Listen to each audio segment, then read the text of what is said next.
So thank you so much for joining me for this session, which is about RefWorks for researchers. If you're not familiar with RefWorks is your library's chosen reference management software, and it is an absolutely fantastic tool for managing and organizing your references. And it is possible to export references from all of your library's databases as well. RefWorks will save you a huge amount of time keeping track of references and creating things like lists of references in seconds. It is really a fantastic tool. So I'm going to show you how RefWorks works, and you'll understand more about how useful it is for you as researchers. My name is Scott Chesworth. I'm Liaison and Research Support Librarian, providing support to researchers through training and other support in using library resources. This is me. If you need to get in touch with me, please do feel free to contact me via Teams, or you can email me at the web address on screen. If you need to contact the library more generally, you can do so by using the library.help email, or during our core office hours of 9 till 5, you can talk to a member of the team live via the live chat on our library website. Your library website is also the best place for you to access all of our fantastic resources. So do familiarize yourself with that if you're not already familiar. And specifically for researchers, we have a SharePoint site called Library Research Services, which contains lots of useful training resources and other information to help you on your research journey. If you want to keep up to date with your library on social media, you can find us on Instagram at Kiel Libraries. We're also on Blue Sky at kiellibraries.bsky.social. So let's look at the learning outcomes for this session. So by the end of it, you will create, if you don't already have one, a RefWorks account and a folder for exporting references. So I'll show you how to do that in the session. We will be exporting large files of references from some of your library's databases. The slides contain step-by-step instructions on how to do it across all of the databases, but I'm not going to go through all that because you'll find that a bit dull. So we're going to just focus on exporting from some of them. We'll then filter and remove duplicates from a folder, which is really particularly useful when you're exporting large files of references. You want to remove those duplicate references because generally databases will give you different sets of results, but there will be some crossover. And then you'll be able to create a list of references in a Harvard referencing format. I'm going to choose Harvard, but you can use any system of referencing that is relevant to your research area, and then export it into a Word document.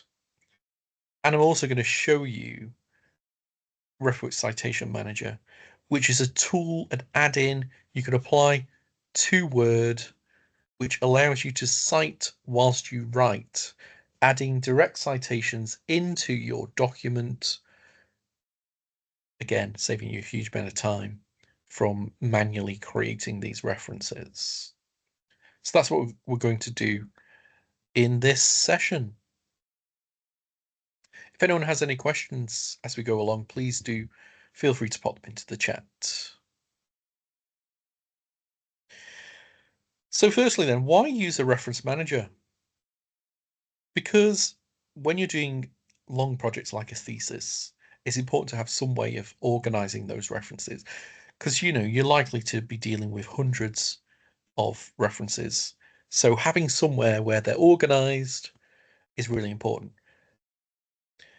And you can use different folders within these reference managers in order to organize them for a particular project or for different projects. Which means you'll be able to find your references easily when you need them, which is really important for writing up. Reference managers also allow you to create references in the style you need instantly. So if you need it in Harvard, there is the option to do that. If you need it in Vancouver, again, there's the option to do that as well. Depends what style you particularly need. It's also easy to export references directly from all of your library databases, and it will ultimately save you time from manually writing them out because it does all the work for you. And then you can create your list of references in seconds in your chosen referencing format and just paste it directly into your documents. Again, saving you a huge amount of time. So RefWorks particularly is your library subscription reference manager. It's cloud-based, so you don't need to install software, but you do need to have the internet in order to access it. It has unlimited storage for both references and documents. You can upload documents into it as well. And in fact, for PDFs of journal articles, it would capture the referencing information from that document as well.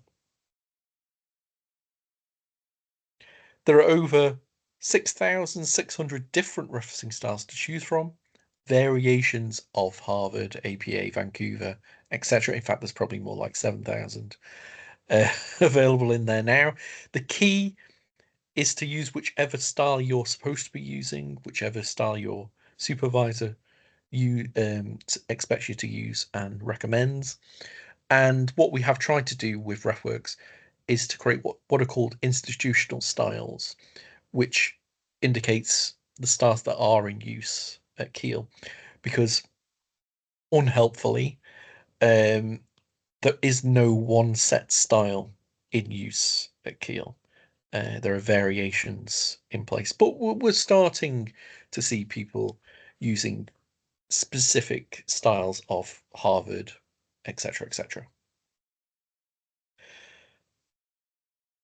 You can export references from all of your library's databases into RefWorks, and I'm going to show you how to do that with large files. And you can also cite whilst you write directly into a Word document using RefWorks Citation Manager, which I will show you towards the end of the session. There is a step-by-step guide available called Getting Started with RefWorks, which is a SWAY which provides step-by-step guides on the basics of RefWorks and also has some videos on there as well. I do recommend having a look at that if you're starting to use RefWorks. There's also an advanced features one, which I've got the link to at the end. So we'll get to that. Okay, so what we're going to be doing is exporting references as RIS files. What's an RIS file? It is a research information systems file format that reference managers recognize. It allows you to export large numbers of references in a file. There are some limitations to that, though, within the different databases. You can export all references from a search or a specific number, which is ideal for large projects like dissertations or theses. And it is possible to export from all of your library's databases, EBSCO, ProQuest, Web of Science, and Library Search, but I'm not going to show you all of those. But the slides do contain instructions on exporting from all of those. Okay, so we're going to search for journal articles on a particular topic. Those of you who joined me for literature searching will be familiar with this topic. How effective is paracetamol for treating fever in children? But we're going to use a smaller search strategy with just 2 keywords for each concept. So paracetamol or acetaminophen, and fever or high temperature, and child or toddler. So that is what we're going to use to search for articles in the databases. Okay, at this point, we're going to go on to do a live demonstration. I think. Yep. But the slides, again, contain step-by-step instructions on what I'm going to show you. So I'm just going to stop sharing. And we'll go onto the web.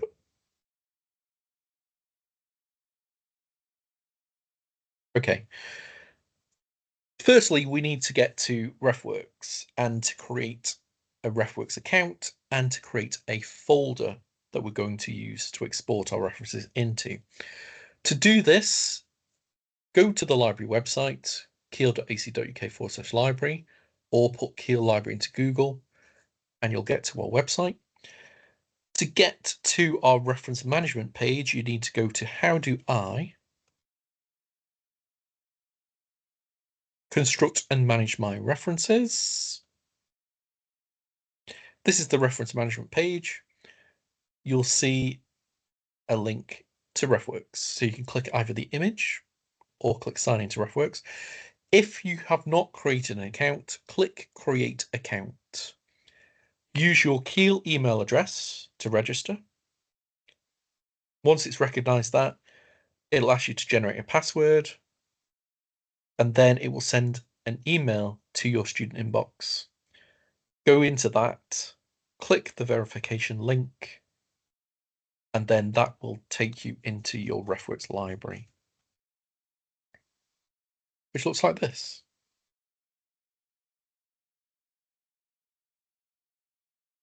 Just wait for it to load up the references. I'll give you a very quick tour. Okay, so if you've never used RefWorks before, this page will be blank. But this All References tab contains everything that is currently in my RefWorks library. Further down, you'll see my folders. This lists the directory of folders that are currently inside your RefWorks library. With the folders, you'll see in brackets a number indicating the number of references that are inside that particular folder. What we're going to do is to create a folder to add references into. So we go to Add Folder,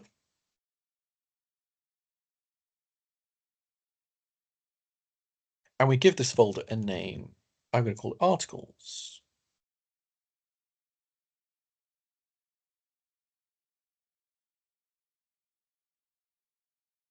Click Save. And then you'll see it appear at the bottom. You'll see that it's got a 0 next to it because there are no references inside this folder yet. And I'm going to drag this to the top of the list so that when I'm doing my importing, that folder will appear at the top of my list of folders. The last imported tab here is currently empty. This is where articles will first appear once you've imported them from the databases. And if you add them directly into a folder, the references will all have, if I go to the All References tab, you'll see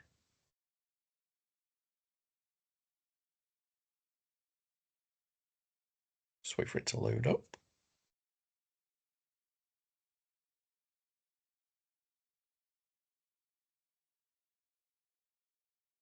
Can be a little bit slow when you're sharing over Teams, and obviously depending on how many references you have in your folder. So you'll see anything that is inside a folder has got this folder tag underneath it to indicate that it is inside a folder. And what you can see when you add references into RefWorks is the authors of the reference, the year, and the title. We'll have a look at things in more detail once we've started adding things in. But if I start showing you now, it's going to slow things down. But that's all we need to do with RefWorks for the moment. We've created a folder called Articles, and we're going to add references into this from some of the databases. So if I go back to the reference management page. I'll leave RefWorks open and back to the library homepage. Let's go into one of the databases. Let's do EBSCO. So if you go to A to Z of your library and go to D for databases, this is the quickest way to get to our databases page. And click how do I use EBSCO? And we'll go to EBSCO databases include. EBSCO is broken down into smaller subject-specific databases. Our question is about, it's a medical one, so we can focus onto the core medicine databases. And we'll go into here, paste our search, and we'll do an alt-text search.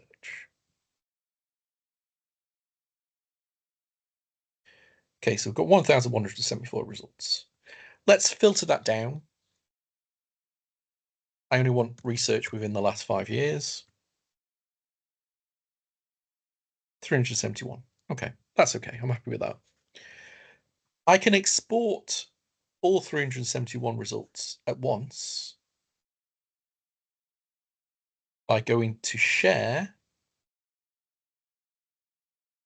and going down to here where it says export results, email a link to download exported results. Clicking this link, take you to this page, pop in your email address, choose RAS format, click send, and it will send you a file, send you an email with a file in an RAS format. It takes roughly 15 minutes or so. So I'm not going to wait for that. I have already got one that I did earlier, but that's how easy it is to export all of your references from the EBSCO databases in an RAS format. When you've got the file, we go back to RefWorks and we click Add, Import References.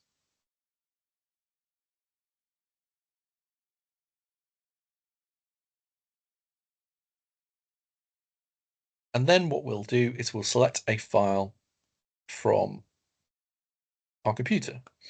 So I'm going to go and find the file that I need, which is in here.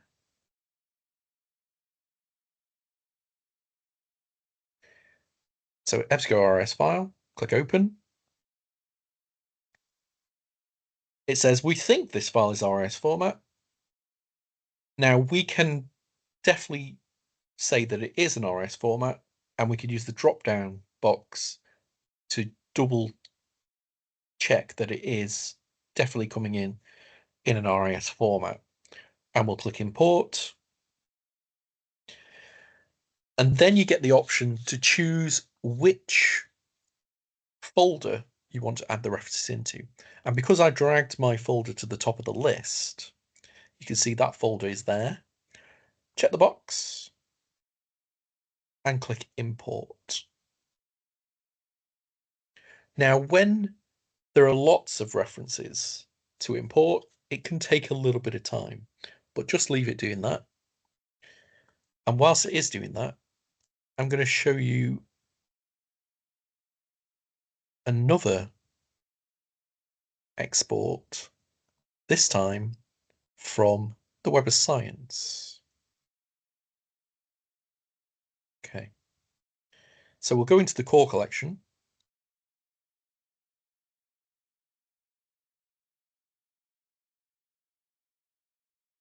We'll paste our search.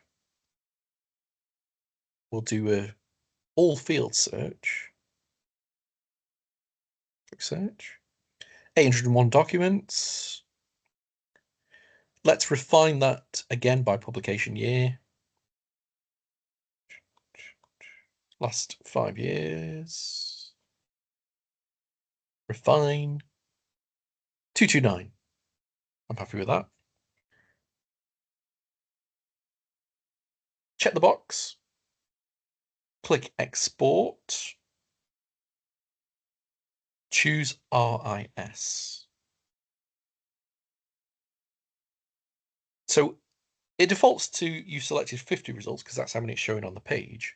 But if you want to export all of the records up to 1000 at a time, you just go to records from 1 to 229 and click export. And then what that will do is it will create an RAS file for you. That's instant with the Web of Science, so you don't have to wait for an email to come. And then what we can do is we can go back to RefWorks. So we can see here it has added the references from EBSCO. We can go to the last imported tab.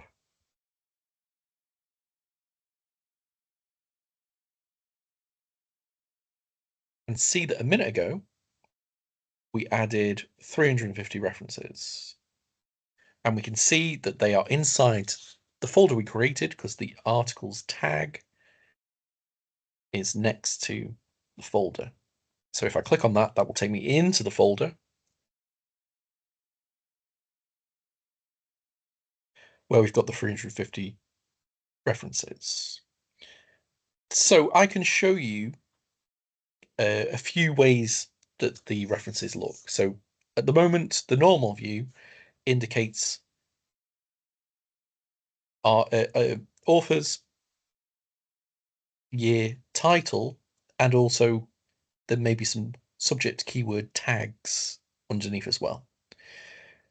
We can change this to a full view.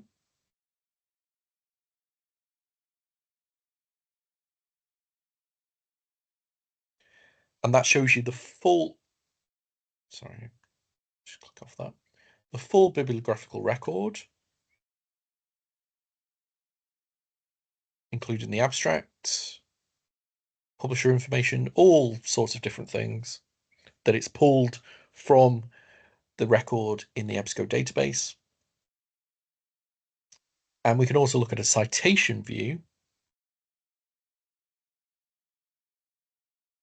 which is where it shows you how it would appear in the referencing style that's currently set. So this is how it would look in the Harvard, Cite and Write Harvard 12th edition.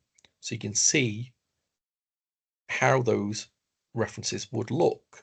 And it also indicates to you things that might be missing from your results, which you can add in yourself by checking the original article, clicking on the article to see this sidebar, which contains details of the article, and then you can edit the record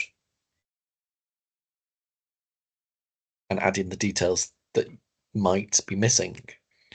It should, from the databases, capture all the information you need, but sometimes it depends on the record. And it will automatically recognize what reference type it is as well. So we see that these are journal articles. So let's go back to adding more articles to this folder. So we go to import references again. Select a file. So I know that the file I created is in my downloads folder. And it's this one. I'll click open. Again, it recognizes that it is an RAS format. But we'll just double check that it is going to be RAS. Import that. Again, choose the folder you want to add it to, articles, and import.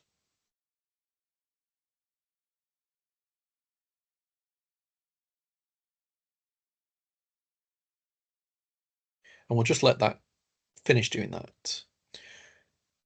So we've imported articles from EBSCO and from the Web of Science, but you can do this from ProQuest and also from Library Search as well. But I'm not going to show you that, but that is included in the slides. So it's finished importing.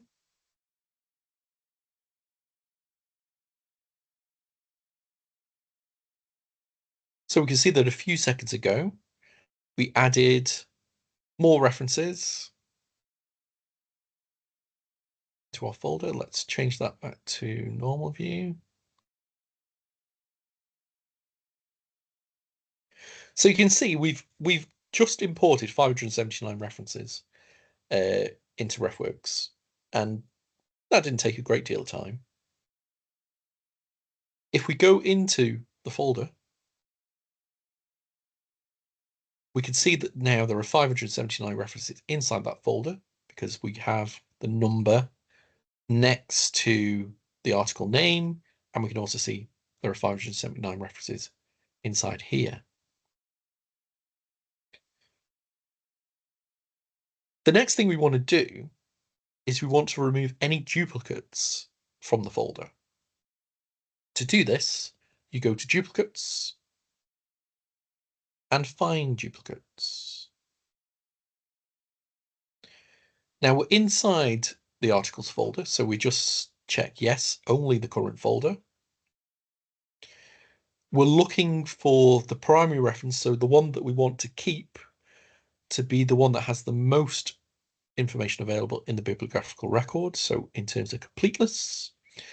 And then for the matching settings, we don't want to just include references that match exactly, because there may be differences in terms of how the article is written, in terms of maybe the title being in block capitals compared to just normal case, but still being the same article, or the article having author and initial rather than full name of the authors.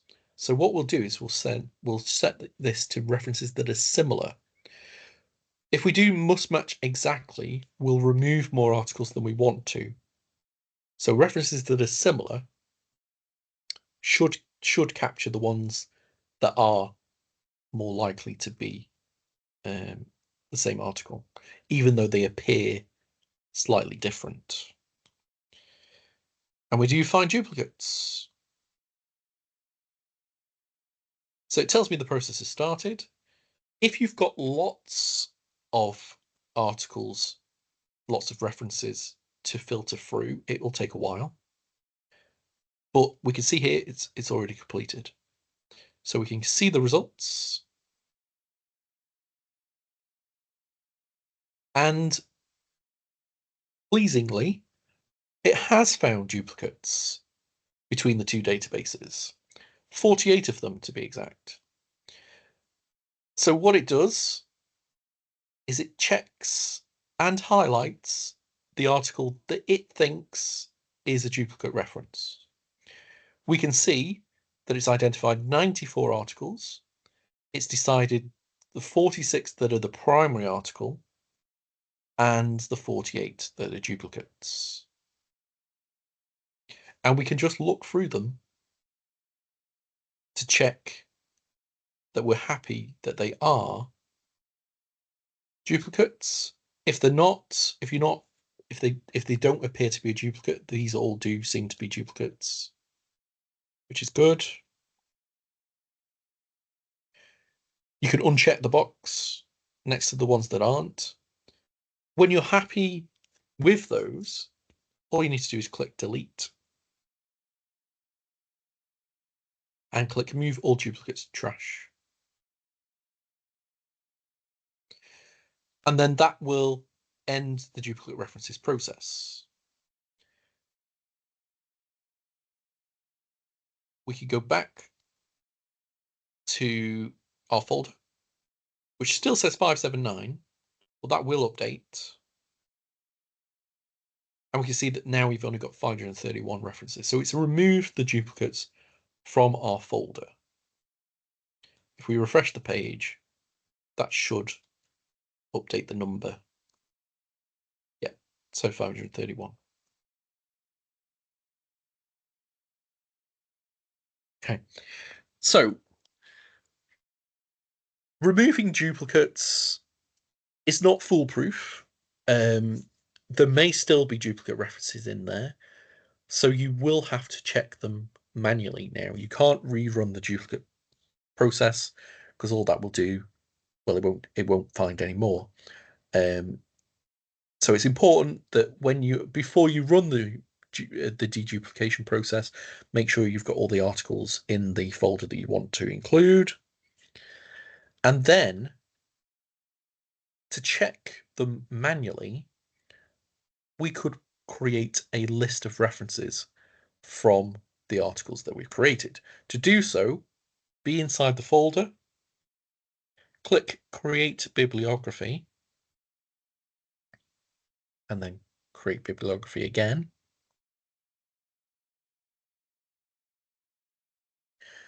And it will create a bibliography of the 531 references in the format that you've currently got it set to, Harvard Cite Them Right 12th edition in my case. And you can see it puts those articles into alphabetical order so you can more easily see if there are duplicates. And we've got articles here by similar authors, but they are different articles.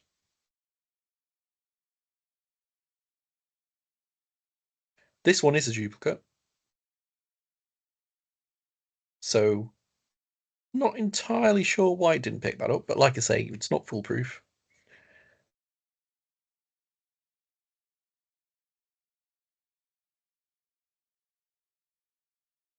That one isn't. It's got similar authors, but it is not a duplicate article. So creating this list is a good way for you to identify those remaining duplicates manually. If you want to change the referencing format, you can do so by searching. Oh, it's over 7,000 styles now.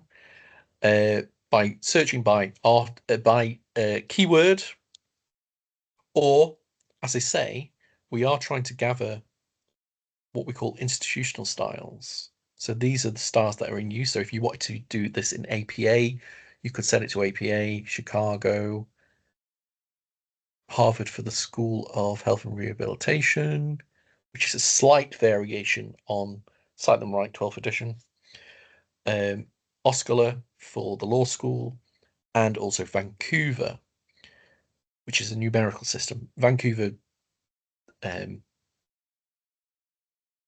possibly not as useful for identifying the references because it is a number system. So it just put things in numerical order. But if I changed it to APA,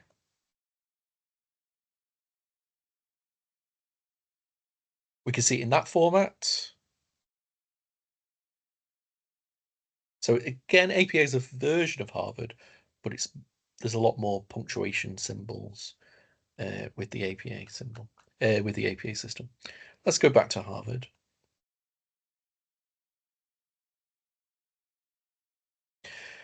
And then what you can do is you can copy this to your clipboard and paste it directly into a Word document. So then you can work through it manually removing references, but then obviously within RefWorks itself, you'd have to then remove the reference from the from your folder manually as well. When you're creating a list of references, it is limited to 2,000 references. So bear that in mind. If you've got a folder which has got more than 2,000, you'd have to create separate folders with 2,000 references in order to create a list of references from them. Anyway, we're going to paste this now into a Word document. So I'll just open up a Word document.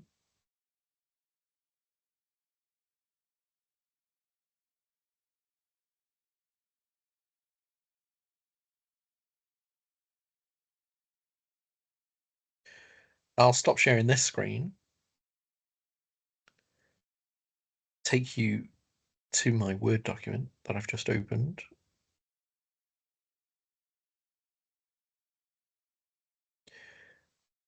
And then if I just paste what I copied,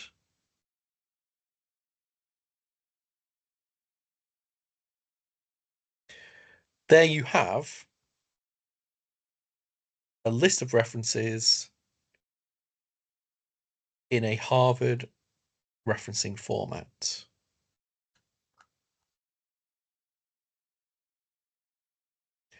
Saving you a huge amount of time from actually manually typing out these references.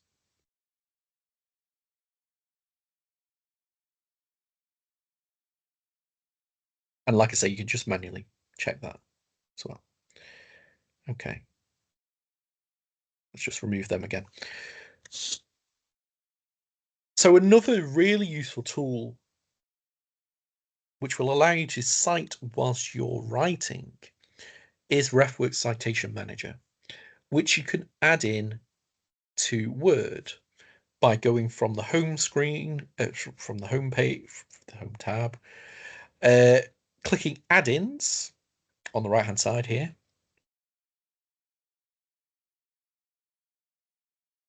searching for RefWorks. Oh, sorry, no, not there. Sorry, go to More Add-ins to go into the Office store, then searching for RefWorks, and you'll see RefWorks Citation Manager is this version. This is the old version, so it's use this one. Click Add, and what it does is it adds RCM here as a tab. Click RCM, click RefWorks Citation Manager, and it will open up in a sidebar.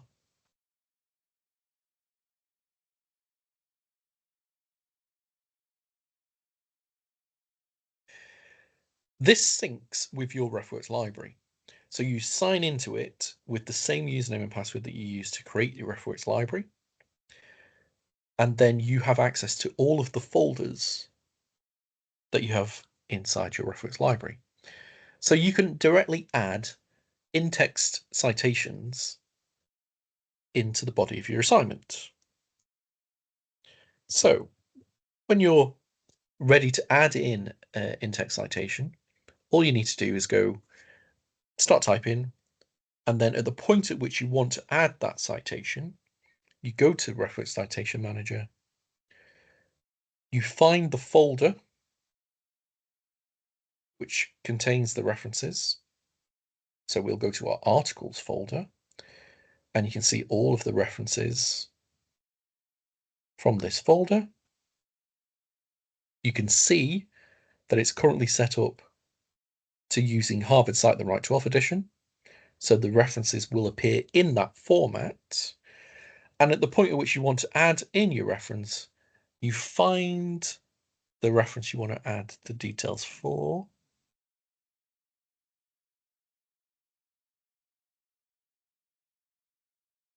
Trying to choose one that hasn't got millions of authors.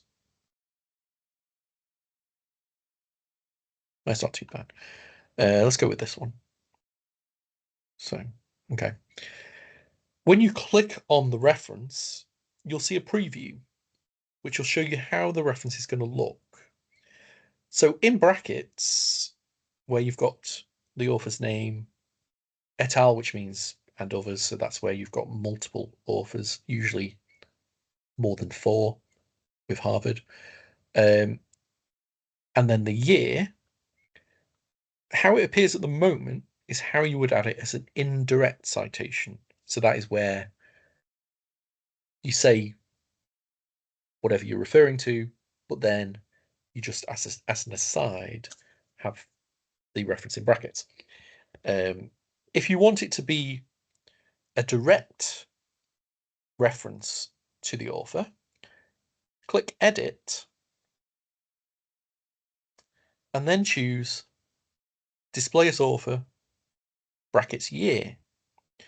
And then you can see how that will appear in the preview. Hey et al.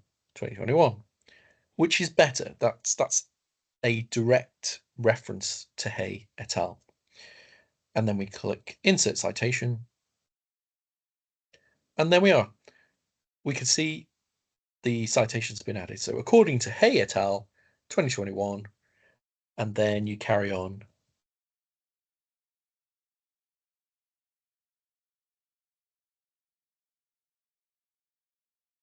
typing away.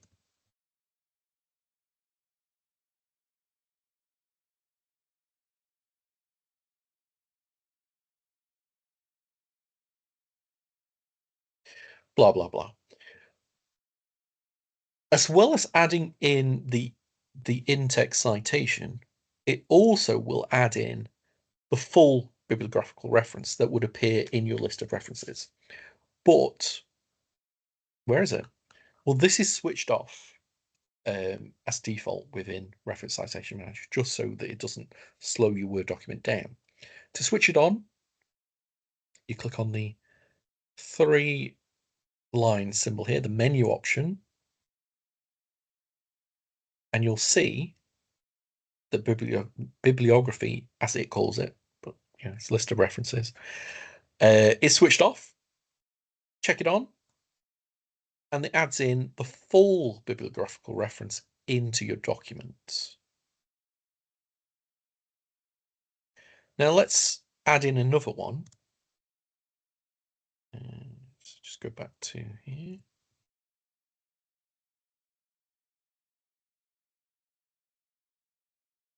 So if we add in this reference here, and again, we'll do it as a direct citation.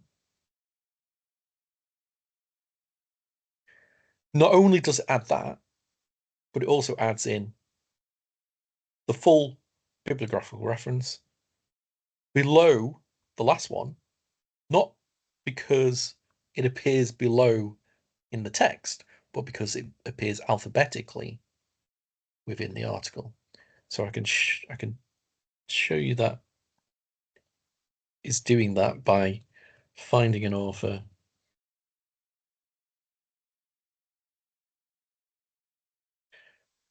that appears alphabetically above H.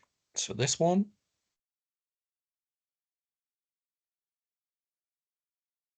And you can see there, it appears as it should do alphabetically in the list, as is Harvard referencing format.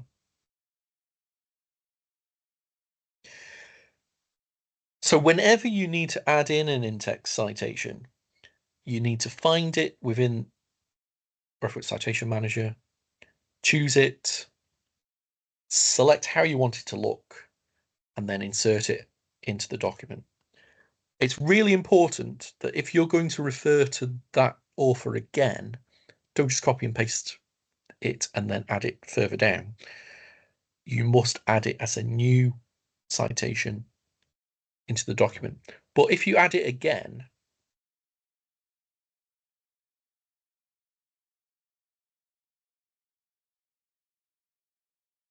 so let's add hey again.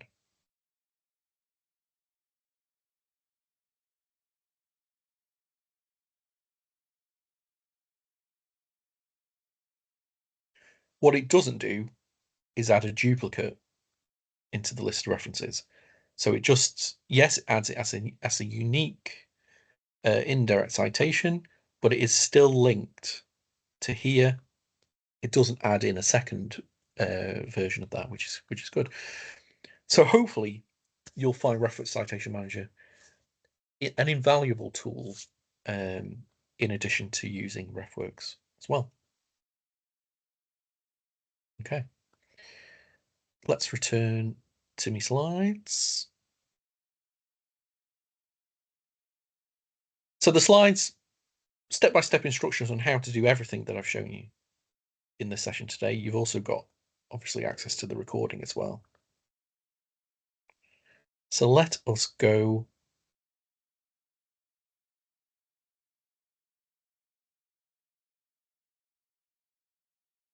to a summary.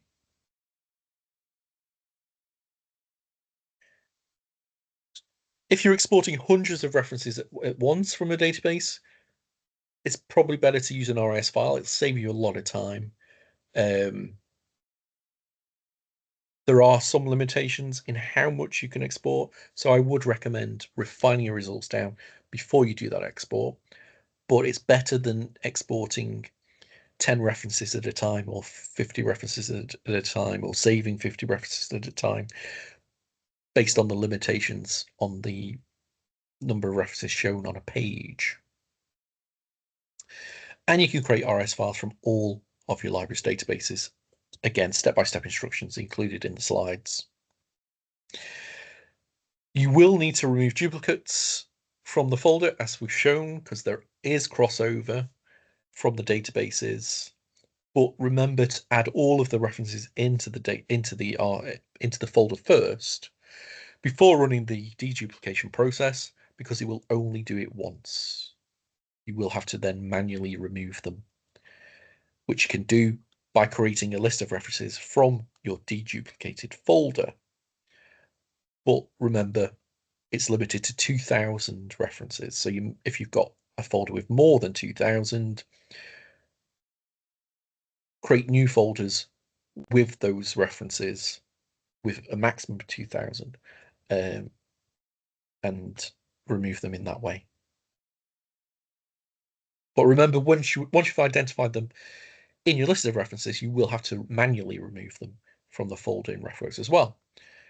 And then you can export your final list of references into a Word document. And consider using RefWorks Citation Manager to cite whilst you write. Have a look at the Getting Started with RefWorks way if you want to understand the basics of using RefWorks, about creating accounts, about creating folders, about exporting references from all the other databases not in an RS format, and also about using RefWorks Citation Manager. And then to complement this workshop in creating RAS format files, have a look at Get More Out of RefWorks. And there's more information on the advanced features of using RefWorks in that.